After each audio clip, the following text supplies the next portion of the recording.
ధరణిని రద్దు చేశారు. ఫార్ములా రేస్లో నిధుల దుర్వినియోగంపై నిగ్గు తేల్చే పనిలో ఉన్నారు. కాళేశ్వరం కమిషన్ ఏర్పాటుతో ప్రాజెక్టులపైన పోస్ట్మార్టం జరుగుతోంది. ఇవన్నీ ఓకే, కానీ ఇప్పుడు రేవంత్ సర్కార్ తేనెతుట్టిని కల్పబోతుంది. జిల్లాల పునర్విభజనతో పెద్ద సాహసమే చేయబోతుంది.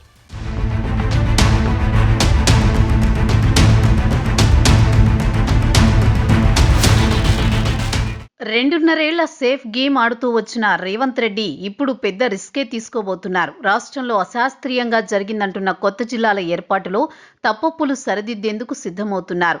కానీ అనుకున్నంత తేలిక కాదిది. మళ్లీ పరిధులు మారిపోతాయి. కథ మొదటికొస్తుంది. పాలనాపరమైన సౌలభ్యం కోసమో, గత ప్రభుత్వ తప్పిదాలను సరిదిద్దడం కోసమో అనుకోవడం లేదు కొందరు.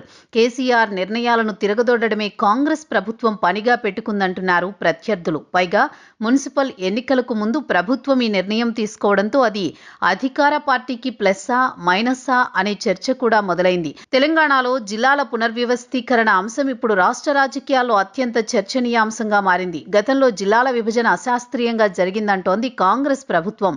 దానికి కొన్ని ఉదాహరణలు చూపిస్తోంది. కేవలం నాయకుల స్వార్థం కోసం, రాజకీయ ప్రయోజనాల కోసమే అప్పట్లో జిల్లాల ఏర్పాటు జరిగిందంటోంది. దీంతో పాలనాపరంగా ఎదురవుతున్న ఇబ్బందులను ఏకరువు పెడుతోంది. గత ప్రభుత్వం 10 జిల్లాలను 33 జిల్లాలుగా మార్చిన ప్రక్రియలో అనేక అశాస్త్రీయ కోణాలు ఉన్నాయని భావిస్తున్న ముఖ్యమంత్రి రేవంత్ వాటిని సరిదిద్దేందుకు నడుం బిగించారు. అయితే జిల్లాల పునర్విభజనపై ప్రకటన వెలువడగానే రాష్ట్ర వ్యాప్తంగా సెంటిమెంట్ రాజకీయాలు రాజుకున్నాయి.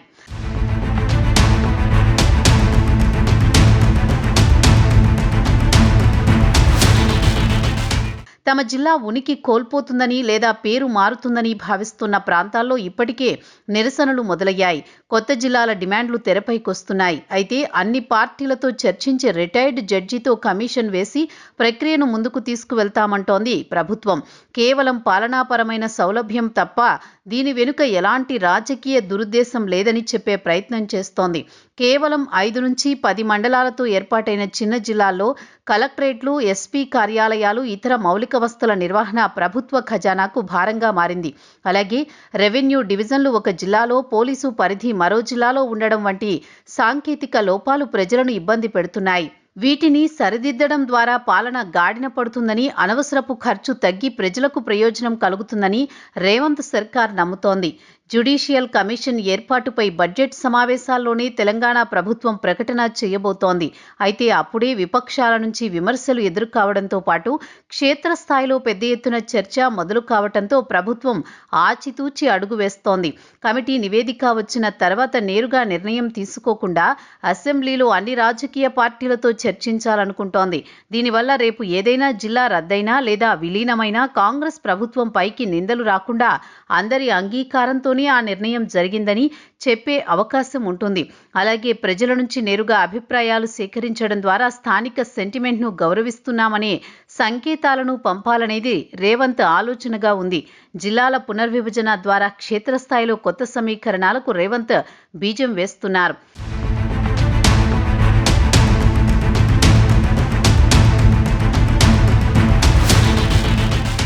బీసీ రిజర్వేషన్ల అంశం బూమరాంగ్ అయ్యింది. ఇప్పుడు జిల్లాల పునర్విభజనకు పూనుకోవడం పెద్ద సాహసమే అన్న అభిప్రాయం సొంత పార్టీ నేతల్లోనే ఉంది.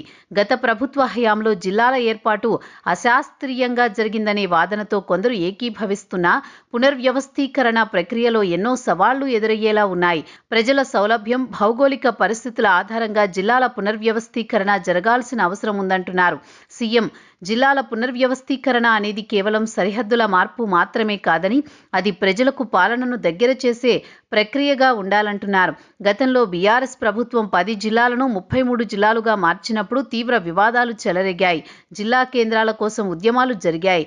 కొన్ని మండలాలను సమీపంలోని జిల్లా కేంద్రాల్లో కలపాలని కోరినా ఇష్టానుసారం విభజించారనే ఆరోపణలొచ్చాయి. ముఖ్యంగా రెవెన్యూ డివిజన్లు, పోలీసు సర్కిళ్ల పరిధి పొంతన లేకుండా ఉండడంతో పాలనాపరమైన సమస్యలు వస్తున్నాయని ఫిర్యాదులు వస్తున్నాయి. కొన్ని లోటుపాట్లు ఉన్నా జిల్లా కేంద్రం హోదా వచ్చాక ఇప్పుడు దాన్ని రద్దు చేస్తే కొత్త వివాదాలు తలెత్తే అవకాశాలున్నాయి. అవసరం లేకున్నా చేశారని భావిస్తున్న సిరిసిల్ల, సిద్దిపేట, నారాయణపేట, ములుగు జిల్లాలతో పాటు మరో 6 జిల్లాలను రద్దు చేసే అవకాశం ఉందని భావిస్తున్నారు. చిన్న జిల్లాలను పక్కనున్న పెద్ద జిల్లాల్లో విలీనం చేసేలా ప్రభుత్వం ప్రణాళికలు సిద్ధం చేస్తుందన్న ప్రచారం సాగుతోంది. కొన్ని జిల్లాలకు పేర్లు మార్చాలనే ప్రతిపాదనలు కూడా చేస్తోంది రేవంత్ సర్కార్. బీఆర్ఎస్ హయాంలో ఏర్పాటైన 33 జిల్లాలను 23కి కుదించాలని ప్రభుత్వం భావిస్తున్నట్టు ప్రచారం జరుగుతోంది. జిల్లాల పునర్వ్యవస్థీకరణకు విషయం తెరమీదకు రావడానికి ముందే గ్రేటర్ హైదరాబాద్ని విభజించి మరో కొత్త జిల్లాను ఏర్పాటు చేయాలని ప్రభుత్వం నిర్ణయించింది. హైదరాబాద్, దాని పరిసర ప్రాంతాల్లో జిల్లాల పునర్విభజన ప్రక్రియను వచ్చే ఏడాది జనవరి నాటికి పూర్తి చేయాలని లక్ష్యంగా పెట్టుకుంది.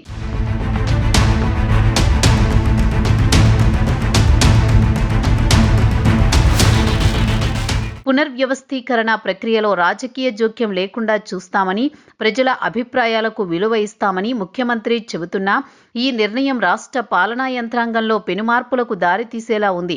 సెంటిమెంటు రాజకీయాలు తీవ్రస్థాయిలో ఉండబోతున్నాయి.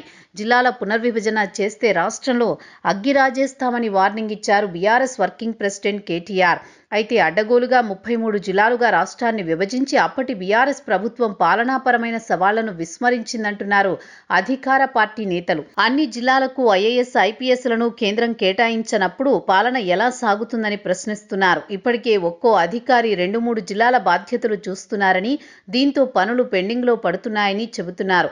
కొన్ని నియోజకవర్గాలు 2-3 జిల్లాల్లో ఉండేలా తీసుకున్న తప్పుడు నిర్ణయాలను సరిచేయాల్సిన సమయం వచ్చిందంటున్నారు. పోలీస్ కమిషనరేట్ల పరిధులకు అనుగుణంగా జిల్లాల హద్దులను మార్చడం ద్వారా ప్రజలకు శాంతి భద్రతల నిర్వహణకు ఇబ్బందులు ఉండవని ప్రభుత్వం భావిస్తోంది. ప్రస్తుతం ఉన్న 3 పోలీస్ కమిషనరేట్లను 4గా విభజించి హైదరాబాద్, సైబరాబాద్, మల్కాజ్గిరి ఫ్యూచర్ సిటీగా మార్చిన విషయం తెలిసిందే. ఈ క్రమంలో జిల్లాల హద్దులను కూడా కమిషనరేట్ల పరిధితో అనుసంధానం చేయాలనే ఆలోచనతో ప్రభుత్వం ఉంది.